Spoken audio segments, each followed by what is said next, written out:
بسم الله الرحمن الرحيم تبارك الذي بيده الملك وهو على كل شيء قدير الذي خلق الموت والحياة ليبلوكم أيكم أحسن عملا وهو العزيز الغفور الذي خلق 7 سماوات طباقا ما ترى في خلق الرحمن من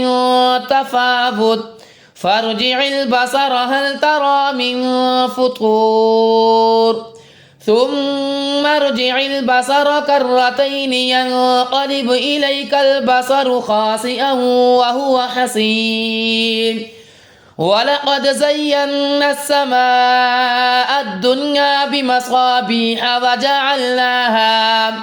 وجعلناها رجوما للشياطين وأعتدنا لهم عذاب السعير وللذين كفروا بربهم عذاب جهنم وبئس المصير إذا ألقوا فيها سمعوا لها شهيقا وهي تفور تكاد تميز من الغيظ كلما ألقي فيها فوج سألهم خزنتها ألم يأتكم نذير قالوا بلى قد جاءنا نذير فكذبنا وقلنا ما نزل الله من شيء إن أنتم إلا في ضلال كبير وقالوا لو كنا نسمع أو نعقل ما كنا في أصحاب السعير فاعترفوا بذنبهم فسحقا لأصحاب السعير إن الذين يخشون ربهم بالغيب لهم مغفرة وأجر كبير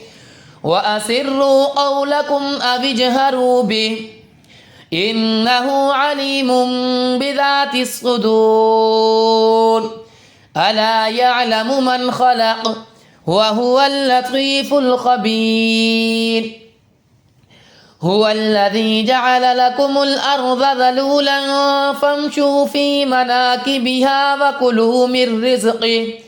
وإليه النشور أأمنتم من في السماء أن يخسف بكم الأرض فإذا هي تمور أم أمنتم من في السماء أن يرسل عليكم حاصبا فستعلمون كيف نذير ولقد كذب الذين من قبلهم فكيف كان نكير أولم يروا إلى الطير فوقهم صافات ويقبضن ما يمسكهن إلا الرحمن إنه بكل شيء بصير